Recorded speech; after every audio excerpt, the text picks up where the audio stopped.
Canon Alberic Scrapbook by Montague Rhodes James. Saint Bertrand de Comminges is a decayed town on the spurs of the Pyrenees, not very far from Toulouse, and still nearer to Bagnères-de-Luchon. It was the site of a bishopric until the Revolution, and has a cathedral which is visited by a certain number of tourists. In the spring of 1883, an Englishman arrived at this old world place. I can hardly dignify it with the name of city, for there are not 1,000 inhabitants. He was a Cambridge man who had come specially from Toulouse to see St. Bertrand's church, and had left 2 friends who were less keen archaeologists than himself at their hotel at Toulouse, under promise to join him on the following morning. Half an hour at the church would satisfy them, and all 3 could then pursue their journey in the direction of Auch. But our Englishman had come early on the day in question, and proposed to himself to fill a notebook and to use several dozens of plates in the process of describing and photographing every corner of the wonderful church that dominates the little hill of Comminges. In order to carry out this design satisfactorily, it was necessary to monopolize the verger of the church for the day. The verger, or sacristan, I prefer the latter appellation, inaccurate as it may be, was accordingly sent for by the somewhat brusque lady who keeps the inn of the Chapeau Rouge, and when he came, the Englishman found him an unexpectedly interesting object of study. It was not in the personal appearance of the little, dry, wizened old man that the interest lay, for he was precisely like dozens of other church guardians in France, but in a curious, furtive, or rather hunted and oppressed air which he had. He was perpetually half glancing behind him. The muscles of his back and shoulders seemed to be hunched in a continual nervous contraction, as if he were expecting every moment to find himself in the clutch of an enemy. The Englishman hardly knew whether to put him down as a man haunted by a fixed delusion, or as one oppressed by a guilty conscience, or as an unbearably henpecked husband. The probabilities, when reckoned up, certainly pointed to the last idea. But still, the impression conveyed was that of a more formidable persecutor, even than a termagant wife. However, the Englishman, let us call him Deniston, was soon too deep in his notebook, and too busy with his camera to give more than an occasional glance to the sacristan. Whenever he did look at him, he found him at no great distance, either huddling himself back against the wall or crouching in one of the gorgeous stalls. Deniston became rather fidgety after a time, mingled suspicions that he was keeping the old man from his déjeuner, that he was regarded as likely to make away with St. Bertrand's ivory crozier, or with the dusty stuffed crocodile that hangs over the font, began to torment him. "Won't you go home?" he said at last. "I'm quite well able to finish my notes alone. You can lock me in if you like. I shall want at least 2 hours more here, and it must be cold for you, isn't it?" "Good heavens!" said the little man, whom the suggestion seemed to throw into a state of unaccountable terror. "Such a thing cannot be thought of for a moment. Leave monsieur alone in the church? No. 2 hours, 3 hours, all will be the same to me. I have breakfasted. I am not at all cold, with many thanks to monsieur." "Very well, my little man," quoth Deniston to himself. "You have been warned, and you must take the consequences." Before the exploration of the 2 hours, to the stalls, the enormous dilapidated organ, the choir screen of Bishop John de Mauleon, the remnants of glass and tapestry, and the objects in the treasure chamber had been well and truly examined. The sacristan still keeping at Deniston's heels, and every now and then whipping around as if he had been stung, when one or other of the strange noises that trouble a large empty building fell on his ear. Curious noises they were, too, sometimes. Once, Deniston said to me, I could have sworn I heard a thin, metallic voice laughing high up in the tower. I darted an inquiring glance at my sacristan. He was white to the lips. "It is he! It is no one. The door is locked," was all he said. And we looked at each other for a full minute. Another little incident puzzled Deniston a good deal. He was examining a large, dark picture that hangs behind the altar, one of a series illustrating the miracles of Saint Bertrand. The composition of the picture is well nigh indecipherable, but there is a Latin legend below which runs thus: Qualites se Bertrandus liberatis hominum quem diabolus den volbat strangulare. How Saint Bertrand delivered a man whom the devil long sought to strangle. Denniston was returning to the sacristan with a smile and a jocular remark of some sort on his lips, but was confounded to see the old man on his knees, gazing at the picture with the eye of a supplicant in agony, his hands tightly clasped and a rain of tears on his cheeks. Denniston naturally pretended to have noticed nothing, but the question would not go away from him. Why should a daub of this kind affect anyone so strongly? He seemed to himself to be getting some sort of clue to the reason of the strange look that had been puzzling him all the day. The man must be a monomaniac. But what was his monomania? It was nearly 5 o'clock. The short day was drawing in, and the church began to fill with shadows, while the curious noises, the muffled footfalls, and distant talking voices that had been perceptible all day seemed, no doubt because of the fading light and consequently quickened sense of hearing, to become more frequent and insistent. The sacristan began for the first time to show signs of hurry and impatience. He heaved a sigh of relief when camera and notebook were finally packed up and stowed away, and hurriedly beckoned Denniston to the western door of the church under the tower. It was time to ring the Angelus. A few pulls of the reluctant rope, and the great bell Bertrand, high in the tower, began to speak, and swung her voice up among the pines and down the valleys, loud with mountain streams, calling the dwellers on those lonely hills to remember and repeat the salutation of the angel to her whom he called blessed among women. With that, a profound quiet seemed to fall for the first time that day upon the little town, and Denniston and the sacristan went out of the church. On the doorstep, they fell into conversation. Monsieur seemed to interest himself in the old choir books in the sacristy. Undoubtedly. I was going to ask you if there were a library in the town. No, monsieur. Perhaps there used to be one belonging to the chapter, but it is now such a small place. Here came a strange pause of irresolution. As it seemed then, with a sort of plunge, he went on. But if monsieur is amateur d'Avalie, I have at home something that might interest him. It is not 100 yards. At once all Denniston's cherished dreams of finding priceless manuscripts in untrodden corners of France flashed up, to die down again in the next moment. It was probably a stupid missile of Planton's printing about 1580. Where was the likelihood that a place so near Toulouse would not have been ransacked long ago by collectors? However, it would be foolish not to go. He would reproach himself for ever after if he refused. So they set off. On the way, the curious irresolution and sudden determination of the sacristan recurred to Denniston, and he wondered in a shamefaced way whether he was being decoyed into some purlieu to be made away with as a supposed rich Englishman. He contrived, therefore, to begin talking to his guide, and to drag in a rather clumsy fashion, the fact that he expected 2 friends to join him on the next morning. To his surprise, this announcement seemed to relieve the sacristan at once of some of the anxiety that oppressed him. "That is well," he said brightly. "That is very well. Monsieur will travel in company with his friends. They will always be near him. It is a good thing to travel thus in company, sometimes." The last word appeared to be added as an afterthought, and to bring with it a relapse into gloom for the poor little man.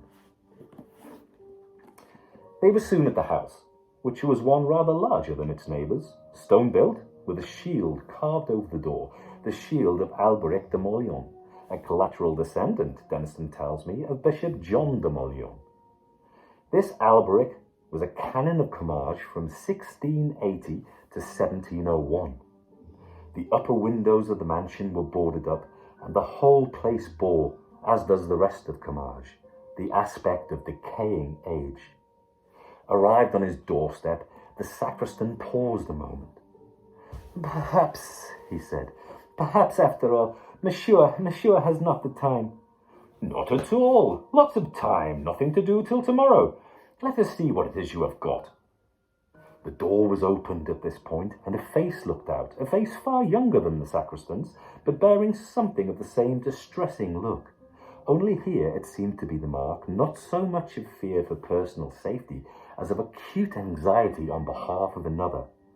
Plainly the owner of the face was the sacristan's daughter, and, but for the expression I have described, she was a handsome girl enough. She brightened up considerably on seeing her father accompanied by an able-bodied stranger. A few remarks passed between father and daughter, of which Denniston only caught these words, said by the sacristan: "He was laughing at the church." Words which were answered only by a look of terror from the girl. But in another minute they were in the sitting room of the house, a small, high chamber with a stone floor full of moving shadows cast by a wood fire that flickered on a great hearth. Something of the character of an oratory was imparted to it by a tall crucifix, which reached almost to the ceiling on one side. The figure was painted of the natural colours. The cross was black. Under this stood a chest of some age and solidity, and when a lamp had been brought and chairs set, the sacristan went to the chest and produced therefrom, with growing excitement and nervousness, as Denniston thought, a large book, wrapped in a white cloth, on which a cross was rudely embroidered in red thread. Even before the wrapping had been removed, Denniston began to be interested by the size and shape of the volume. Too large for a missal, he thought, and not the shape of an antiphona. Perhaps it may be something good, after all. The next moment the book was open, and Denniston felt that he had at last lit upon something better than good. Before him lay a large folio, bound perhaps late in the 17th century, with the arms of Canon Alberic de Mauleon stamped in gold on the sides.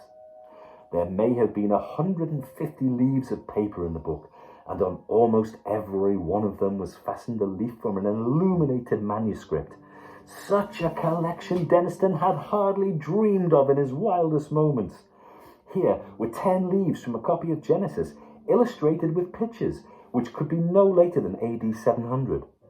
Further on was a complete set of pictures from the Psalter, of English execution, of the very finest kind that the 13th century could produce. And perhaps, best of all, there were 20 leaves of uncial writing in Latin, which, as very few words seen here and there told him at once, must belong to some very early patristic treaty. Could it possibly be a fragment of the copy of Papias on the words of our Lord, which was known to have existed as late as the 12th century at Nîmes? In any case, his mind was made up. That book must return to Cambridge with him, even if he had to draw the whole of his balance from the bank and stay at Saint Bertrand till the money came.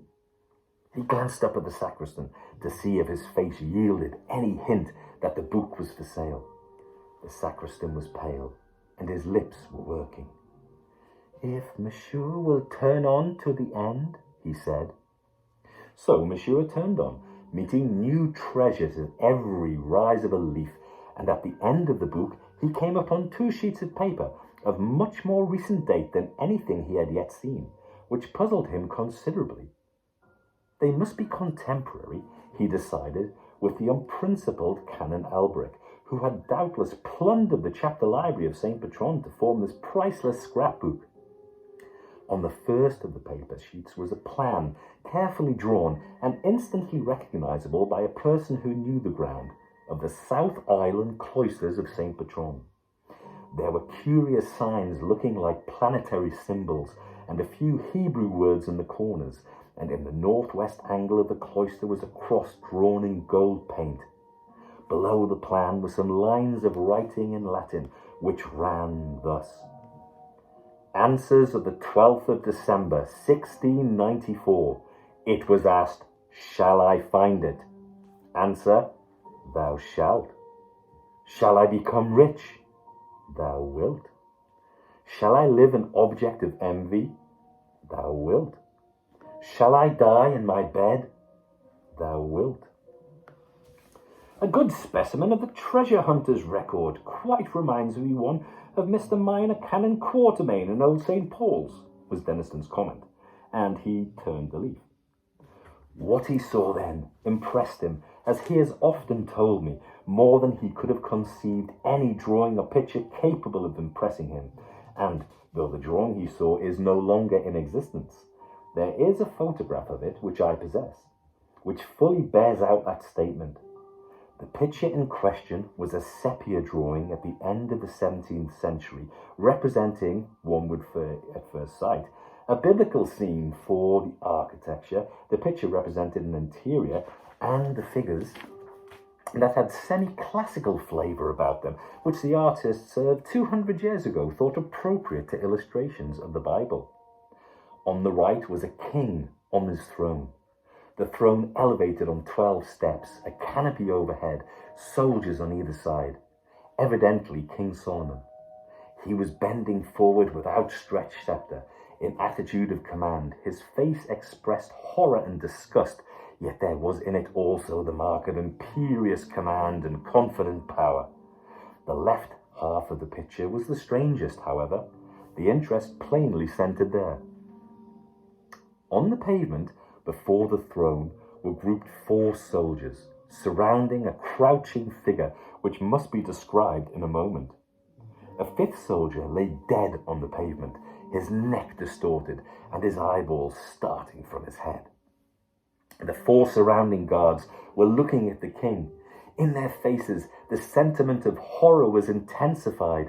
They seemed, in fact, only restrained from flight by their implicit trust in their master. All this terror was plainly excited by the being which crouched in their midst.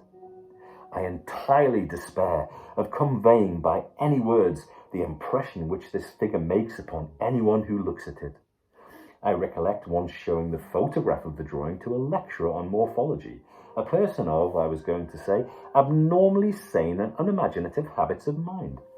He absolutely refused to be alone for the rest of that evening, and he told me afterwards that for many nights he had not dared put out the light before going to sleep.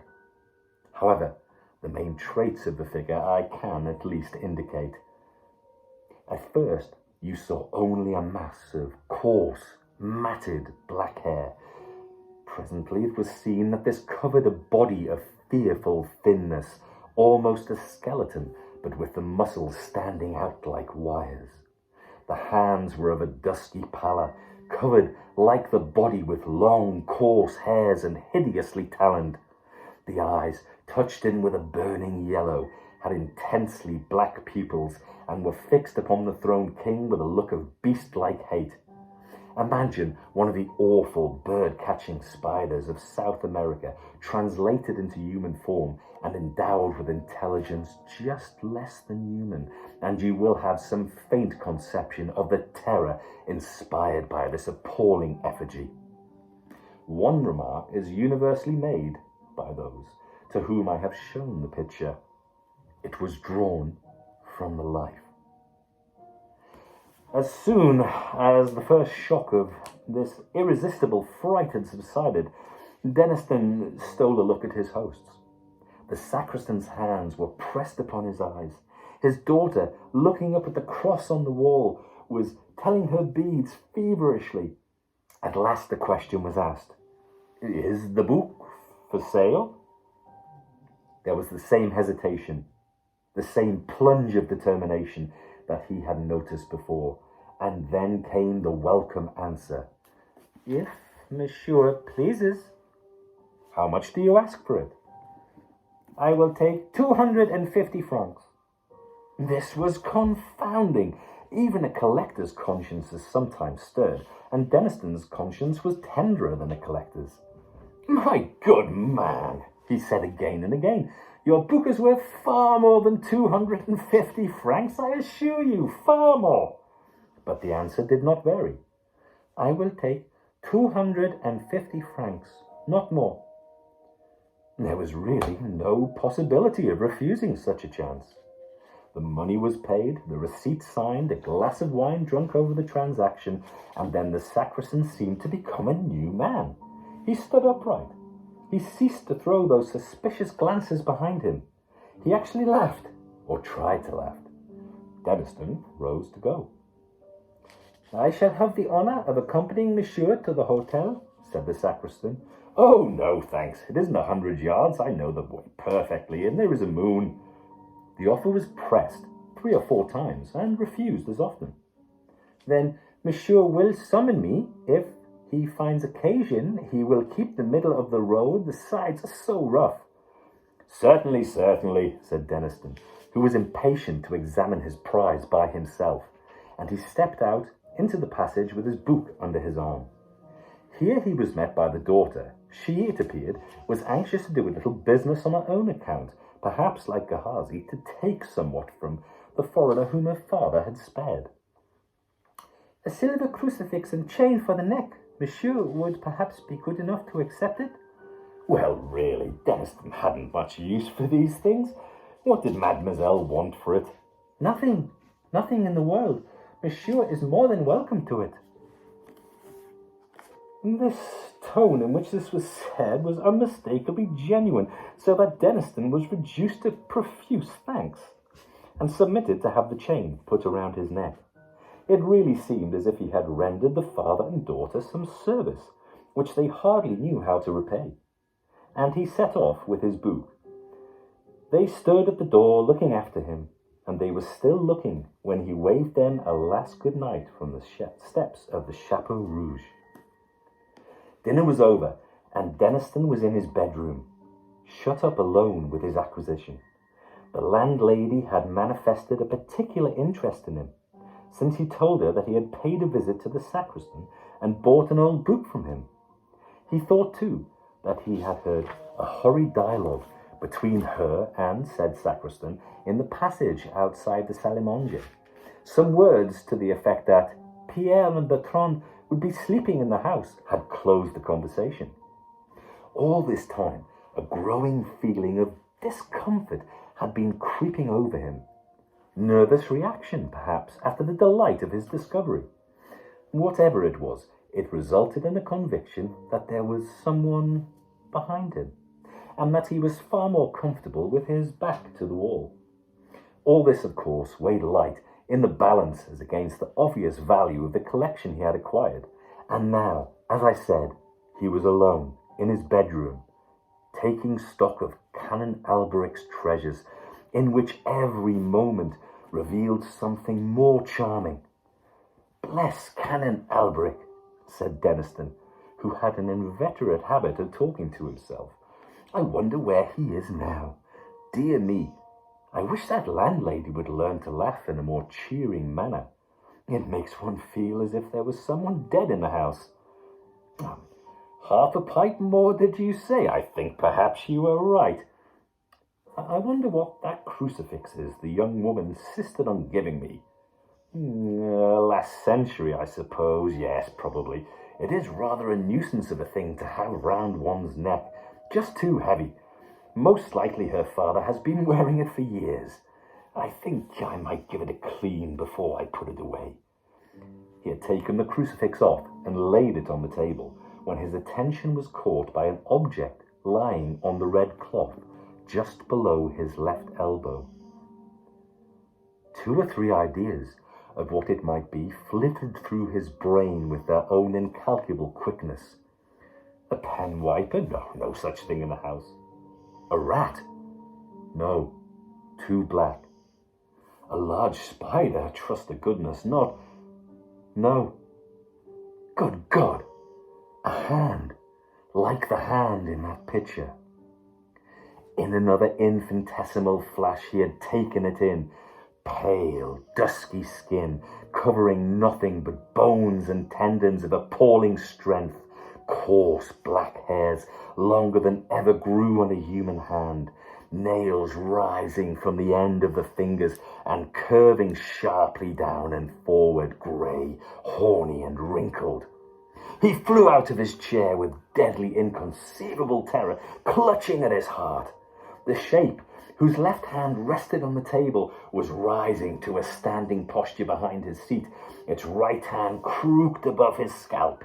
There was black and tattered drapery about it. The coarse hair covered it, as in the drawing. The lower jaw was thin. What can I call it? Shallow, like a beast's. Teeth showed behind the black lips. There was no nose. The eyes of a fiery yellow, against which the pupils showed black and intense, and the excluding hate and thirst to destroy life which shone there were the most horrifying features in the whole vision. There was an intelligence of a kind in them, intelligence beyond that of a beast, below that of a man. The feelings which this horror stirred in Denniston were the intensest physical fear and the most profound mental loathing. What did he do? What could he do? He was never quite certain what words he said, but he knows that he spoke, that he grasped blindly at the silver crucifix, that he was conscious of a movement towards him on the part of the demon, and that he screamed with the voice of an animal in hideous pain. Pierre and Bertrand, the two sturdy little serving men who rushed in, saw nothing, but felt themselves thrust aside by something that passed out between them. They found Denniston in a swoon. They sat with him that night, and his two friends were at St. Bertrand by 9 o'clock next morning. He himself, though, still shaken and nervous, was almost himself by that time, and his story found credence with them, although not until they had seen the drawing and talked with the sacristan. Almost at dawn, the little man had come to the inn on some pretence, and had listened with the deepest interest to the story retailed by the landlady. He showed no surprise. "It is he! It is he! I have seen him myself!" was his only comment, and to all questionings but one reply was vouchsafed. He would tell them nothing of the provenance of the book, nor any details of his experiences. "I shall soon sleep, and my rest will be sweet. Why should you trouble me?" he said. We shall never know what he or Canon Alberic de Morlion suffered.